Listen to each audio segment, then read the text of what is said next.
Yesterday, I sat back and watched a conversation that was unfolding on Facebook between a whole group of people who were struggling to find prawns for bait. And the post went up, does anyone know where I can get bait prawns in bulk, blah, blah, blah. They wanted locally caught prawns, which is great. I was really happy about that because imported prawns can bring diseases. So we really want to use local bait if bait fishing is our thing. But people were lamenting the cost of frozen prawns from the servo, and they were lamenting the fact that they couldn't use supermarket prawns for fear of bringing disease into the fisheries, and that right now it was really hard to be able to catch live prawns. And I thought, well, why wouldn't you just use soft plastic prawns? Why would you not go to your nearest tackle shop, spend about the same or even less than what you'd spend on a bulk pack of prawns anyway, and walk away with some soft plastic prawns that will catch more fish than real prawns would? And look, I get it. Some people like to bait fish. No problem with that whatsoever. But I'm sure a lot of bait fishers might switch over to lure fishing if they understood just how effective a well-presented plastic can be, and that it's not that difficult to present those lures effectively. Anyway, all of this made me think back to a selfie that I posted in, I think January 2023, episode 578, which was all about why soft plastic prawns can trump real prawns. And I thought it might be worth reposting that for those who missed it or who want a refresher. But also, of course, it's very timely because right now I'm delivering my Soft Plastic Lures Boot Camp, which a whole bunch of Team Doc Lures members are participating in. It's a live webinar series once a week, and we're going through everything you need to know about fishing soft plastic lures, including, of course, soft plastic prawns. So if you're listening to this repost when it goes out on the 13th of August, well, we'll be enjoying our third Soft Plastic Lures live webinar masterclass this Thursday. We're going to be talking about how to put together a rigging kit that gives you maximum versatility about how you rig soft plastic lures. And that's hot on the heels of the last two sessions, which were all about soft plastic lures materials and how they affect the action of lures. And then a session about how to choose the right rods, reels, lines, leaders, and all the accessories that you need to get the most out of your soft plastic lure fishing. If you want to take it to the next level, you can always use whatever gear you've got, of course, but if you want to take it to the next level, we go through all of that. Now, I've been promoting the Soft Plastic Lures Boot Camp for a couple of months now, but still I'm getting people saying, Greg, I missed the launch of the boot camp. Is it too late for me to get involved? And the answer is no, you can get involved anytime you like. You've missed the first two live sessions, but the recordings of those are already on the Team Doc Lures website, so you can go back and watch those at your leisure. And there's another 10 live sessions to come. 3 of those will be going through rigging techniques, going from very basic through to very advanced techniques, rigging soft plastic lures. And then a whole series of them going through different styles of soft plastic lures and the techniques to use to fish them for a whole range of species in a whole range of different scenarios. So if you're keen to do better with soft plastic lures, then the Soft Plastic Lures Bootcamp is available over at Team Doc Lures. You can check it out by going to doclures.com/bootcamp, doclures.com/BOOTCAMP bootcamp, and you can get involved at any time that you like. But of course, the longer you leave it, the more of the live sessions you're going to miss, so you get to watch the replays. Anyway, we do have one whole session coming up on the Soft Plastic Lures Bootcamp that's all about fishing and rigging soft plastic prawns, which are hands down among my favorite lures of all to fish. So as I said, today's repost is intended to refresh you on the virtues of soft plastic prawns, but if you really want to find some cool ways to fish them, go over and check out the bootcamp, doclures.com/bootcamp. But folks, enough yabbering. It's time to play episode 578, Why Soft Plastic Prawns Trump Real Prawns Pretty much every time. Let's go to it.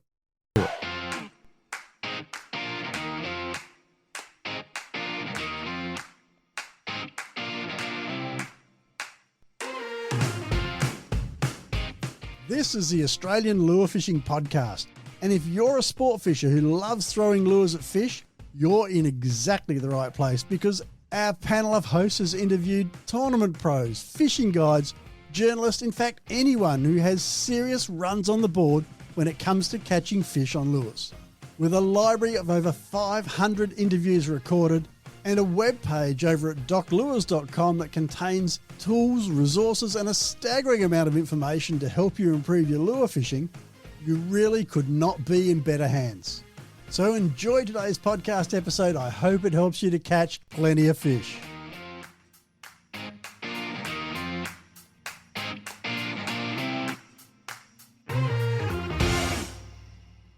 Welcome to episode 578 of the Australian Lure Fishing Podcast. I'm your host, Greg Doc Lures Vinyl, and I am so pleased to have your company today as we talk about the advantages of fishing soft plastic prawn-style lures versus using live baits or dead baits even, dead prawns, dead bait fish, to catch a whole range of species across a whole range of different locations and scenarios right across Australia.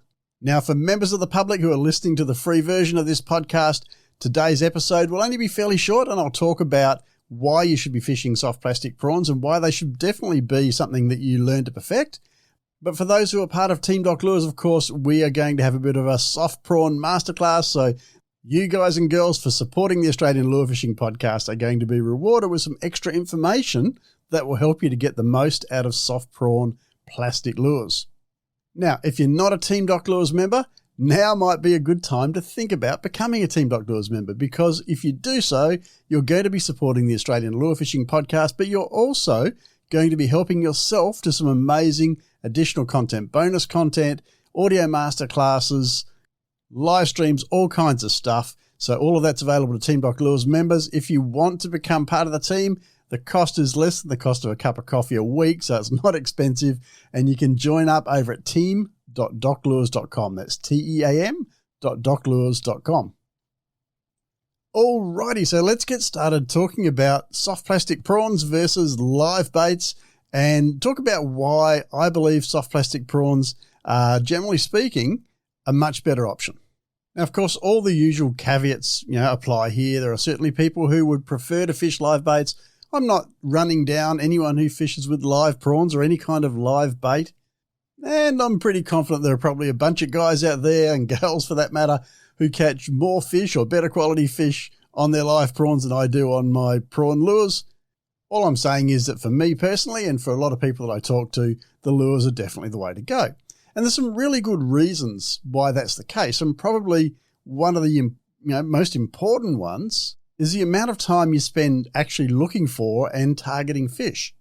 Because if you're a lure fisher, you leave home with a bag or two of soft plastic prawns in your boat, a bunch of jig heads and hooks and that sort of thing, and you head to the water, and the instant you reach a fishing spot, you're ready to fish. Now, if you're a bait fisher, you've either got to go and buy bait, assuming you have a source of live prawns or live fish that you can go and buy from a bait shop or whatever, or you've got to go and catch the bait yourself. Now, in some places, the use of a cast net makes catching a bunch of prawns a lot faster and easier, but still, you have to be able to go and find them in the first place. You need to know where to look for them.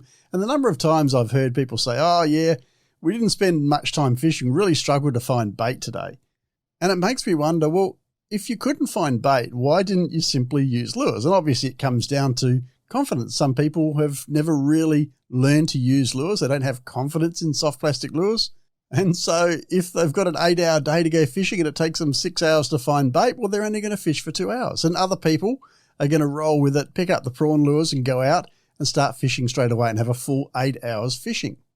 Now, that's a bit of an extreme example, I guess. Not many people are going to spend 6 hours looking for bait. Most people would either give up or they'll go and buy some bait or whatever. But you get the point that I'm making. You spend more time fishing if your only task is to go fishing, and bait isn't, collecting bait is not part of your day. But I'd really like to encourage listeners to try and get past that mindset that live bait outfishes anything. Live bait will always outfish a lure, because that's not necessarily the case. And it's that mindset that does lead to people spending a lot of time collecting bait or trying to find a source of bait when they could be fishing. So the next thing is, once you've collected some live prawns, or you've bought some live prawns or live bait fish, I'm going to talk about prawns, but you can substitute bait fish here anytime you like, okay? Once you have your live bait, then you've got to keep it live. And so, a lot of people these days have a live bait well in their boat, so they've got aeration, all that kind of stuff, but still, you have to manage that. You have to maintain that. You have to remove any animals that die. You have to make sure that when you're moving, there's still water in your bait well. Then there's the weight that water adds to your boat and so on. If you don't have a bait well, then you might need to have a bucket with an aerator and pumps and all that sort of stuff. So once again, it's eating into your fishing time, and it's distracting you from actually doing some fishing. Now, let's say you've arrived at your fishing spot. You've got your prawn baits all set to go. You've got your lines all rigged up, so you start hooking up your baits and flicking them out to where a fish is waiting. Now, once you've damaged the animal by putting a hook through it, it has a limited lifespan, right? So you've got to hope that a fish is going to find it before it dies. And if it doesn't, well, you may as well have bought frozen prawns from the bait shop for all intents and purposes. Also, if you're fishing really light gear and the prawn has lots of room to move, lots of ability to move around, then you've got the issue that it may wrap your line around snags. But I think most frustratingly, what tends to happen is that a live prawn attracts so many fish, but it attracts a lot of small fish, both rubbish fish and the target species, but in smaller sizes. And what tends to happen is you get lots of little pickers that are just nipping away, damaging the prawn piece by piece until they eventually pull it off the hook and you've got to start all over again. Or, of course, you hook those smaller fish and then you've got to unhook them, release them, rebait, and cast out again. Now, all of that takes time. And it might not seem like much time, but when you do it 20, 30, 50 times in a day, then it is quite a bit of time. And it's quite a bit of time that's unproductive, where you've got no chance of catching a fish. By contrast, when you're casting lures, basically all of your time is productive time. All of your time that lure is in the water, it's a chance of catching a fish. And not only that, it's a chance of catching a better quality of fish, because those small pickers that can nip away at a live prawn, well, they can nip at a soft plastic prawn as well, of course. But when they do, what they tend to do is just pull it a little bit, move it around. If they don't get hooked, then they're not going to pull it off the hook. So you spend a lot less time re-rigging, rebaiting, that kind of stuff, a lot less time unhooking small fish, and a lot more time with an opportunity to hook a better quality of fish. Now, I've heard it said, and in fact it was said even during that American podcast that I mentioned earlier on, that using live prawns is a great way to keep the kids entertained, because you'll catch lots of fish. So it's all about catching numbers of fish, even though you might not catch as many of the larger fish because the smaller ones get to the bait first. I actually disagree with that. I reckon by the time you've dragged the kids are all over the place collecting bait, and then you get set up and the kids are losing baits all the time, especially if you've got 2 or 3 or more kids, you're constantly rebaiting. They're constantly pulling the line in. Every time you cast, of course, the prawn gets more damage. You never really get more than a couple of casts out of a live prawn before it either dies or falls off the hook. And it's kind of constant busyness without being productive and without really having a great chance of catching a fish. I prefer to rig kids up with a soft plastic prawn that's rigged weedless, so they can practice casting for a start without fear of getting snagged up. They can practice working a lure. And kids, I find, are far less likely to get bored if they're casting lures than if they're sitting around waiting for a bite and constantly losing bait. Though I will concede that with smaller kids especially, sometimes it's just good to catch 20 undersized fish and put them all back just because you're catching fish and they get excited about that. But even then, switch to a really small lure, give them a chance of catching smaller fish even on a lure. All right, let's get back to those who are not fishing with kids. You've left the kids at home, you've got a serious fishing trip coming up. Another reason why I would prefer a soft plastic lure to a live prawn is exactly what my ALF podcast guest talked about when I started up earlier on, and that is covering a lot more territory. You can very quickly come up to a spot, put in a couple of casts with a soft plastic lure. It could be a drain that's running out, in the fall of the tide, cutting through a sandbank. It could be a mangrove-lined creek. It could be anywhere where prawns are an active food source. And you can work a lure through it, make 4, 5, 10, 20, 30 casts, however many you want to do, depends on the species and what you're trying to do, and then move on and find the next place where there might be some active fish. That's not so easy to do with a live prawn, because with a live prawn, you need to cast it out there and then wait for the fish to come to you. So if you've chosen a place correctly and you've chosen a place where the fish are likely to come to you, well, maybe you don't have to wait too long.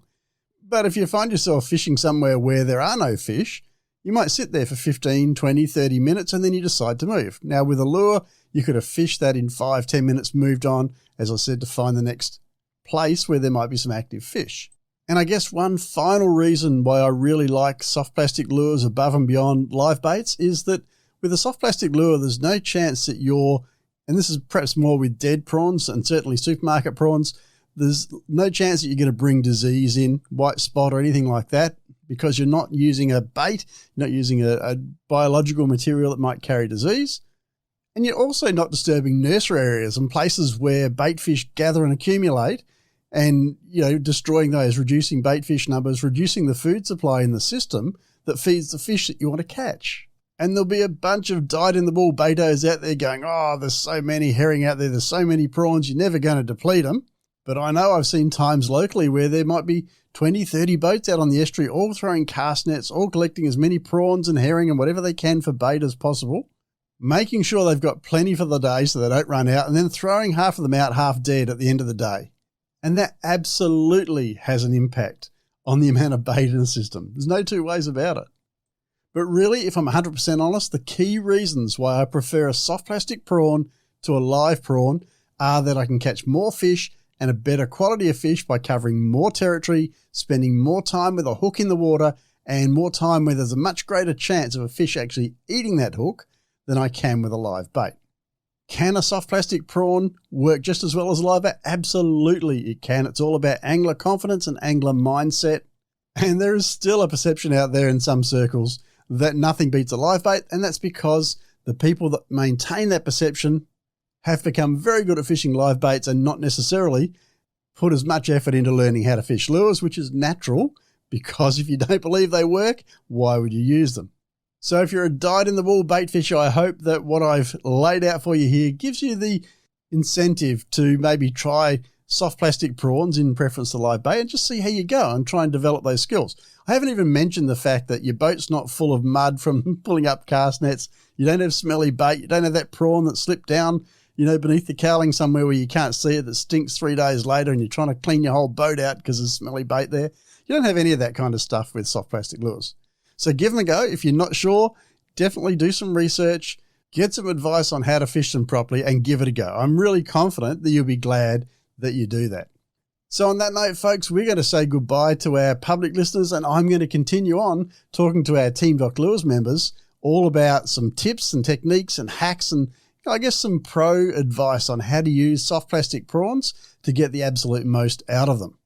Now, once again, if you're not a Team Doc Lures member and you would like to get this information, then please consider supporting the Australian Lure Fishing Podcast by going to team.doclures.com. That's team.doclures.com. You can sign up there for next to nothing, and this soft plastic prawn masterclass will be among the many resources that you can access.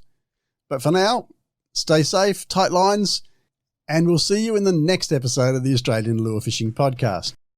Okay, ladies and gents, now remember there is a masterclass on fishing soft plastic prawns already in the Team Doc Lures website, but there's also that soft plastic lures boot camp that's rolling out as this episode goes to air. And that entire boot camp is really all about helping you to take your soft plastic lure fishing to a new level, different ideas, different things you may not have seen before, heard before, things that I've picked up along the way over 25 odd years of fishing soft plastic lures and talking to tons of anglers and being involved in lure making as well. You can go and see what it's all about at doclures.com/bootcamp, doclures.com/bootcamp. And of course, if you sign up for a membership to be able to do the soft plastic lures bootcamp, you also get access to all the other great Team Doc Lures tools and resources, online resources and audio masterclasses and live streams and all kinds of stuff that are available in the Team Doc Lures members area. So go and check it out, doclures.com/bootcamp. Otherwise, folks, we will see you in the next episode. Thanks for listening to the Australian Lure Fishing Podcast. I hope you got some great value from today's episode.